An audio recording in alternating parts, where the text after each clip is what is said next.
With Vodafone, official sponsors of the Irish rugby team. Team of us. Everyone in. Okay, so lots going on. We had the Heineken Champions Cup semi-finals at the weekend. We have Lions squad announced on Thursday. Brian O Driscoll, evening. Good evening, Joe. How are you? Yeah, very well. Let's start with the weekend then. La Rochelle against Toulouse at Twickenham. Toulouse beat Bordeaux on the Saturday, and then O'Gara. I mean, I'm surprised he wasn't jumping the hoardings again. Incredible. 32 points to 23 against Leinster. So overall take on this game. La Rochelle won this more than Leinster lost it, or a bit of both? No, I think the former. La Rochelle, very, very good in the second half. Leinster didn't help themselves. They just...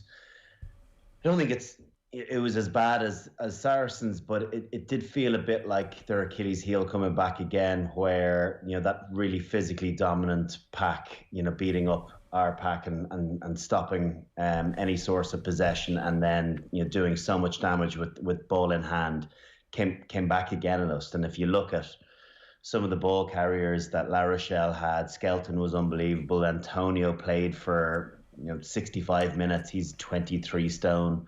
And looked as fit as anyone else out there. Aldred was brilliant. Burgery, their hooker, was outstanding in carrying and making nuisance of himself at the ruck. So lots of different factors kind of worked against Leinster, on top of them shooting themselves in the foot a little bit. Like they left a couple of gilt-edged chances out there. And these games are all games of momentum, and you have to ride the purple patch of the opposition, and you got to take your chance when they present themselves. And when they're few and far between, you have to make them count. And Leinster didn't manage to do that and never got any momentum in the second half.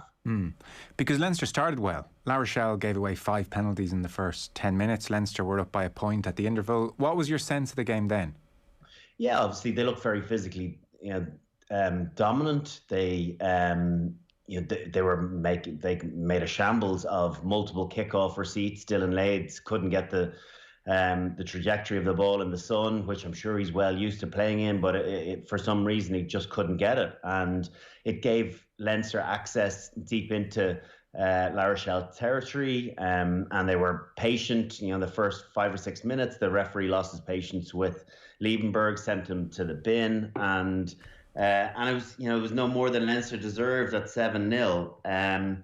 But they just kind of, La Rochelle never went away, and they never put that early possession and territory, into points on the scoreboard. They should have been a couple of scores up. They shouldn't have, let La Rochelle can eke their way back into the game. They got a line-out drive, and then they kicked a penalty, and all of a sudden it's 7-3 when they've barely had a touch of the ball. So there were small little things like that kind of hung over, and you thought, gosh, they really need to make this count, because you know what the potential of that La Rochelle team is, which we subsequently got for the next 60 minutes. And what changed in your view? Because for anyone who's just looking at the scoreboard, 32-23, I mean, it's a very good win, but it was actually really double scores into the last kind of 10 minutes. Ross Byrne scored that late try, which almost felt kind of consolation territory. So what did La Rochelle do in the second half that Leinster just couldn't cope with? Yeah, I think the scoreline probably ultimately in the end did flatter Leinster a small bit because of that late score. At the ruck, I've never seen Leinster so exposed at ruck time. Their hooker Burgery must have had 2 or 3 turnovers. Dylan Lades got one. Antonio got one. They were all picking up turnovers, and when you can't get any fluidity to your game plan if you're turning over ball after 3 or 4 phases. And one of La Rochelle's biggest attacking weapons is their line-out, because of their line-out maul and because of the power and size of them, even though they weren't brilliant throughout the whole game. But even when Leinster disrupted the line-out and got the ball back, their exits from that, they just kicked the ball directly back to them, or kicked it into touch and gave them another opportunity at it. So it felt as though there was probably a bit of lack of control at halfback. I was trying to wonder whether things would have been dramatically different if Jonathan Sexton was at 10. I think there would have been, his experience, he would have known how to kind of manipulate the La Rochelle defence, which was incredibly good for the whole game. But it just felt as though they were flying off the line, and they needed to be checked a little bit. They needed a little dink in behind, like La Rochelle did to Leinster. They needed to go for another one or two kick passes just to make sure that their wingers were holding reasonable width. None of those things were challenged. Okay. Whereas, conversely, La Rochelle had massive range to their game. They obviously had the huge power play up front, but Ohio West had an armchair ride. He was, picking his passes. He was, kicking to veto out on the touchline, and then, he was kicking his goals on top of that. So it just felt like a real no errors sort of game plan. Other than those initial 10 minutes from La Rochelle, they didn't do an awful lot wrong. Defended stoically. Their willingness to get up off the ground and present extra bodies in the front line, not have any dead bodies lying on the ground, was a real point of difference. And conversely, Leinster were having to recycle ball with 3-4 players in each ruck, and straight away it was a numbers game advantage, La Rochelle and the defensive line, and that's where the line speed came from. So there were so many different aspects that you could kind of retrospectively pull apart, but it was a very frustrating day for Leinster, because they got beaten up, but they had chances to put themselves into a place where momentum would have counted. They gave up try-scoring opportunities just before half-time. Larmer made a break down the touchline and threw a poor pass to Luke McGrath. And then right after half-time, Ryan Baird, it was kind of a bit of a nothing play. A ball got batted down and he came galloping through and got an arm through a stray ball. If that sticks, to try in the corner, and it's 2 scores ahead. So these things are key in semi-finals. And La Rochelle rode their luck in that regard, and then just built momentum and squeezed the life out of Leinster. So if we were to try and look for some common traits in Leinster's failings in the last couple of Heineken Champions Cup matches, knockout matches, this one and then the 2 against Saracens, and admittedly the middle Saracens one, they just killed Leinster at the scrum and were open at a lead, and it gets very, very difficult then. But the thing people would say from afar is these big physical teams, Leinster have a bit of a problem with. How much of it is down to size and power here, in your opinion? There's definitely an element to it, no doubt whatsoever. But I think good teams are able to get beyond that too. And I just don't feel as though they played to any space. Now, they weren't, in many ways, they weren't allowed through ball in hand. But if you're not allowed to do that, if there's a rush defence coming from the outside, you've got to be able to find that space with the boot. And a kick pass, a flat 20-metre kick pass can be way more effective than three passes out of back line when there's a huge press. But it just didn't feel as though that was ever on the cards. There was one time that Ross Byrne went on penalty advantage to James Lowe, and it was a great kick and just dropped a little bit too far. There's another chance, that drops 1 yard shorter. Lowe catches it full tilt, takes on Bryce Doolan, probably going to beat him 1-on-1. There's a score. So as much as you're reading lots of reports, and it's kind of doom and gloom for Leinster because it feels the same as Saracens again, they still had lots of access into the game, into creating opportunities for themselves. And other than the first try, they took the first one and the Ross Byrne one at the end, they took no others. And when La Rochelle were keeping the scoreboard ticking over the way they were with Ohio West goal kicks and his drop goal, and then built on that with the scores, it was a real Munster feel to that. It's what Rog has done for years. 3-6-9 try, and all of a sudden you're 2 scores ahead or 3 scores ahead, and you're kind of thinking, how did that happen? So my feeling is that there's definitely an issue when really physical teams do come up against Leinster, that's for sure. But they have the capabilities of seeing their way through that, but they didn't manage to do that on this occasion.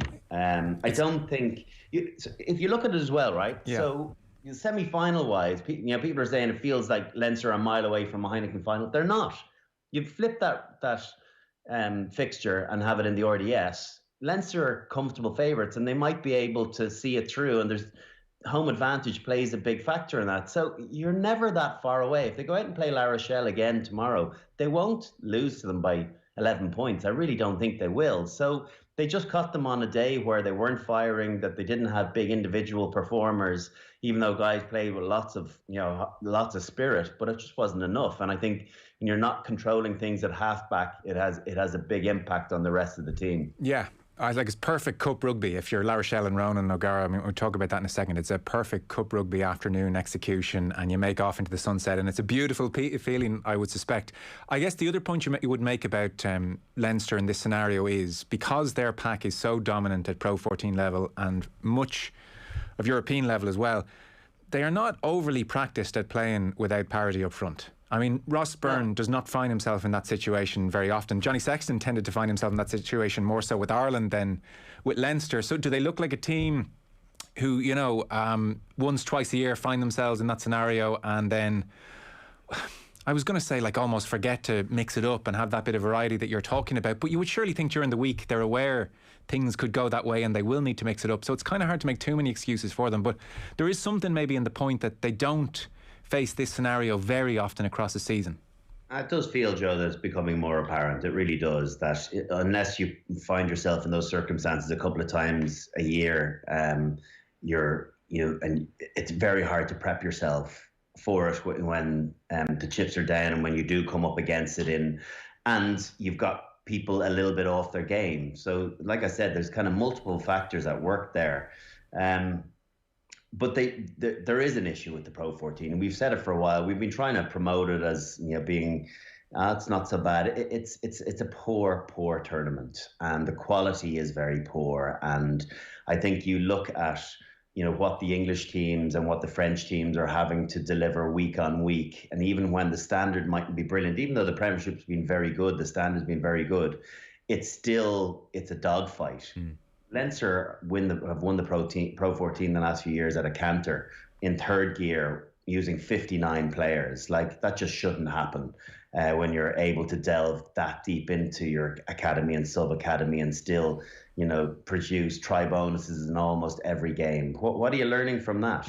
You only learn against better teams, and at the moment other teams are learning from them and will be getting better as a result. But I don't think Leinster are learning a huge amount because of the opposition that they are coming up against week in, week out. And until they do get the Stormers and the Sharks and the other South African teams, and they start getting that crazy physicality and the different type of game thrown at them, I think they will get to a plateau level of still feeling that shock when they do get the Skeltons of the world coming at them, or the Atogis or the Vunipolas, which ordinarily they don't get. Yeah, it's very interesting.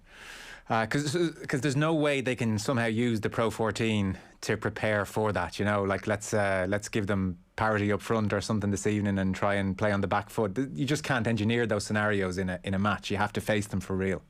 Yeah, you know you can't. But you know they'll say as well. Listen, we had physically imposed ourselves on them in the first 15 minutes, so that Achilles heel is nonsense. But you know, when you look back, La Rochelle were even, you know, Leinster came out all guns blazing the first 10-15 minutes and they won the battle. It's very hard to do that for 80 minutes. And even if you watch some of the La Rochelle defence in those early exchanges, it was still very good, and Leinster really had to work hard for it. But then they really grew into the game when they got their hands on the ball a little bit, and they forced indiscipline from Leinster, and they, you know, got the scoreboard ticking. You could just sense that they were very patient with their performance, and that they could go to multiple aspects. Their scrum was very good. Line out was decent for the most part. Really good quality of passing, and their ruck, their annoyance at the ruck, at Leinster's ruck, but the clarity on their own ball. Kerbarlow, you know, challenged the pillar defence and, you know, probed in behind.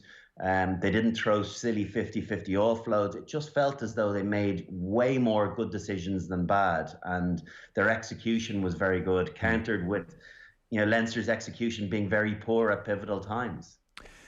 For O'Gara and for Gibbs, I mean, O'Gara in particular, the hype train goes into overdrive now. This is really impressive stuff all of a sudden. You know, Heineken Champions Cup final, second in the top 14. It's kind of dreamland stuff. It really is, yeah. And, you know, he'll have taken a huge amount of satisfaction from obviously beating Leinster, you know, because of the history and tradition that he's had with Leinster, but also the knowledge that they've been one of the best teams in Europe for the last 3 or 4 years. And consistently in there, and they know that they've delved into a really great performance to be able to better them. And they go into a final with nothing to lose. Toulouse are going for their fifth title. They've got all the history there. But you look at that La Rochelle defence and then the other components that they build their attacking game on. I tell you what, it'll take a really good Toulouse performance to better them in Twickenham in a few weeks' time, because Toulouse are very good, don't get me wrong, and they can mix it up as well. But the miserly aspect of the La Rochelle defence was really the point of difference that I kind of came away from the game and thought, wow, I wasn't anticipating really good tackle technique, really good decisions, great line speed, but also being able to cover the backfield. They kind of got everything right. And at one point Leinster had to play deep in their own territory because La Rochelle had lots of numbers in the backfield, but yet their 12 players in the front line felt like they were doing the job of 14 or 15. So it was a performance definitely built on defence, and then they took their few opportunities very, very well and coasted to a comfortable victory ultimately. What a miserable May for Leinster now. The Rainbow Cup doesn't exactly grab you, I would think. Well, if you were in the shoes of some of the kind of higher profile guys hoping to head on Lions tour and Rainbow Cup is on and Leo Cullen saying, what do you fancy? I mean, would you be kind of thinking, what's the point here? Let's wrap up in cotton wool, or would you use the games? How do you suspect Leinster will use the Rainbow Cup now? No, you gotta get games. For the guys that are going to go on Lions tours, I think it's vitally important that they stay fresh and stay match fit going into a Lions tour. For those that are going to be left out, those Irish internationals that will miss out, I think it's an opportunity to give some badly needed rest time to a few guys. It's been a long season. People have forgotten that it picked up in August and has finished last year, and then there was a tiny break and then straight through this one. So there's lots of tired bodies out there, and I think it is a good chance for them to put their feet up, get an extended break, switch off from rugby, and then come back for a fresh pre-season, because ultimately in their heads the season is over. Once this Lions selection is picked on Thursday, the season is going to be exciting for a handful of guys, well, 3 or 4 guys at most in that Leinster setup, and for all those other internationals, to try and get themselves up for Rainbow Cup. And maybe if they haven't had a huge amount of game time this year, there's something in that, build a reputation for the future. But for some of the older heads, it's going to be a tough slog, and I think the coaching ticket need to see that and react accordingly. So you were obviously captain for the New Zealand tour and therefore would have known you were going on the tour at this stage. Did you know with all the others? Had you heard, or did you just assume? I can't remember, were you surprised in 01 or not? No, I didn't know in 01. I was hopeful, but to be honest with you, I can't even remember how I found out. We keep hearing of a lot of Leinster players like you. I guess you're breaking off training and you're at the gym and Sky Sports News comes on. That's kind of how it works. Well, yeah, no. So 2013, I clearly remember, and I had no idea whether I was going. Again, hopeful, but not sure. And so I watched it at home. It just happened that we had a break in schedule, but lots of teams will be training in their base, and they will take time away from it to build their schedule to make sure that they're all watching together. And from like the heartbreaking part is you're going to there's going to be elation and devastation in certain clubs around the Britain and Ireland, because you're going to have 30 or 40 bodies being able to see your emotions through that, which is not an easy thing to do. I was glad to watch the 2013 Lions at home with my wife, and I stupidly had mine on Sky Plus delay, like by a minute, and so I was watching it, and I got a text from my sister when Stuart Hogg's name came up, and it just said "get in," and I was like, "Geez, I didn't know she was such a big Stuart Hogg fan." And then I realised that it had been delayed.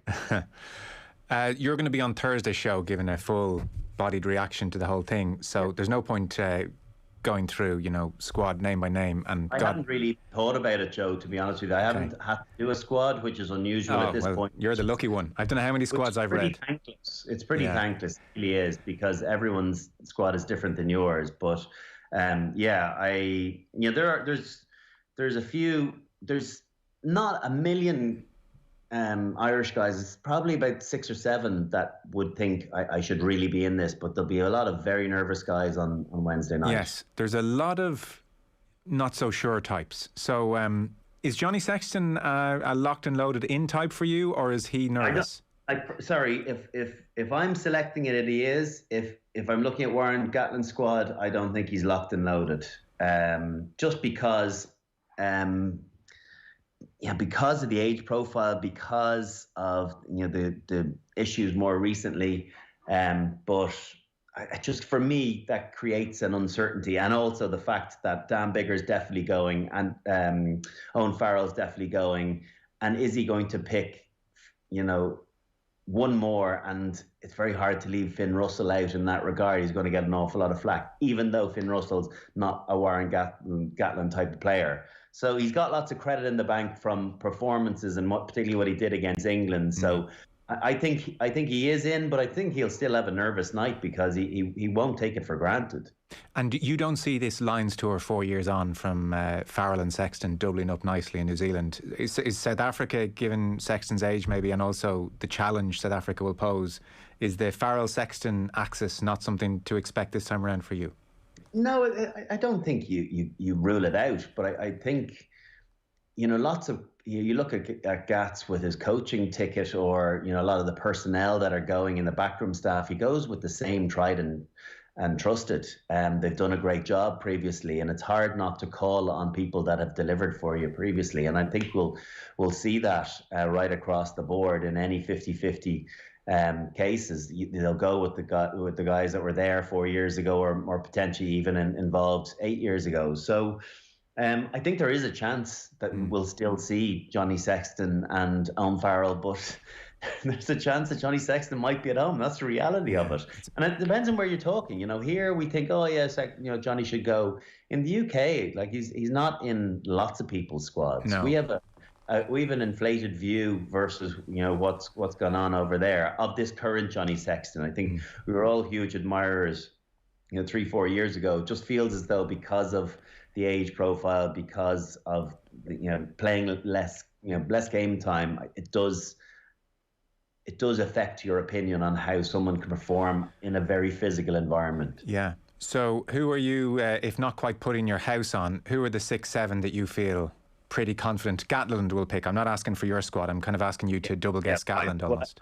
Well, I think Conor Murray will definitely go. I think Furlong will definitely go, and Robbie Henshaw will definitely go. So they're the 3 firmest for me. I think Tyg Byrne comes in just after that. I think his utility, the nature of his utility play, really will work in his favour, even though, Gats does love big players as well. So that's where, for me, I was wondering about James Ryan. He got through a good bit of work, but again, when one of the second rows is the standout players against you in a key game, I don't know. I think he will go, but I wouldn't be shocked if he was left out. And I think the only thing that in James Ryan's favour is that is it him or Ian Henderson? And also Courtney Laws hasn't played yet. And Courtney Laws delivered for Gats 4 years ago, and he's big and physical and tries to throw his body around. So and he's got that size. Gats always was fixated on understanding the size of his second rows. Alwyn Jones, 120 kilos. Jake Ball, 118, 119 kilos. Paul O'Connell, 109, 110 kilos. That was always a thing with Gats. So expect him to go for bigger players, because you look at the size of that Springbok pack. So James Ryan just in, yeah. And to be honest with you, beyond that, I don't know who he's going to pick in the centres. With George North now gone as well, I don't know whether Gary Ringrose makes the team. I wonder, will he take a punt on Manu Tuilagi to offer something different? He's going to play next week or the week after, which is a real risk, but he if you can get him anyway fit and healthy, he just offers something that nobody else in Britain and Ireland does. So I wonder, will he take that risk? But other than that, Henry Slade will probably go, and Farrell will go. Sorry, but from an Irish perspective, back three. Do you see anyone in the back three for Ireland? I don't think so. Like, if you look at the back threes, you're going to have Johnny May, you're going to have Anthony Watson, you're potentially going to have Jack Nowell as well, who also Gats loves. You could have the three English wingers. You're going to have Rhys Sammet and Josh Adams. So there's 5 wingers. You're not going to take 5 wingers. Plus the full backs are going to be Hogg and Liam Williams for sure. So I don't know which of our Irish players fits in there.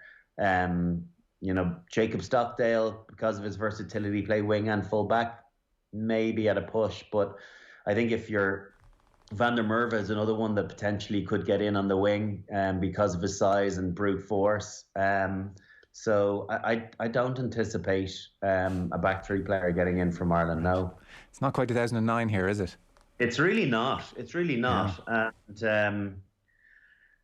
And I'm trying to see where else, will there be, you look at the ball carrying ability of a Ronan Kelleher. Is he someone that could be the bolter that, if he could get his line out sorted because of what he's capable of giving you from a carrying perspective? But I just don't know. He hasn't done enough and hasn't been consistent enough, and obviously has lost at the weekend too. So yeah, I don't see too many others jumping out, being brutally honest. I think you're going to have a big Welsh selection, a big English selection, and we'll probably get 6 or 7. I just haven't picked them all. Yeah, so sure. If we do say, Furlong, Henshaw, Murray, Tadhg, I'm going to say Johnny, and James Ryan, and one other. I'm going to say 7. Okay. Porter might squeeze in his versatility. Not sure. Yeah, but he doesn't really play loosehead anymore. That versatility piece is, you have to be doing it week on week. Like, it's a few years since he's played loosehead. Mm-hmm. So I don't think it's a case of, sure, I have that in the bank, I'll just flip across to loosehead. There's an art to that as well. So he is very much a tight head now. So yeah. I don't know, and as well, who else on the tight head from? Yeah, there's not a plethora of tight heads. In fairness, I don't know. Fagerson, will he go instead of someone like Porter? Probably. Right, well, you're on Thursday anyway. Sorry, that for anyone watching YouTube, that was a very parochial how are the Irish going to do chat for obvious reasons. So you'll be on Thursday to give a fuller view of the squad. We'll also talk Ulster tomorrow. We didn't get a chance to do it this evening. Clock is against us. Our rugby coverage is with thanks to Vodafone. # team of us, everyone in. Brian, thanks so much. Appreciate it. Well done, Joe. Thanks. Bye. Brian O'Driscoll on Off the Ball. With Vodafone, official sponsors of the Irish rugby team. Team of us. Everyone in.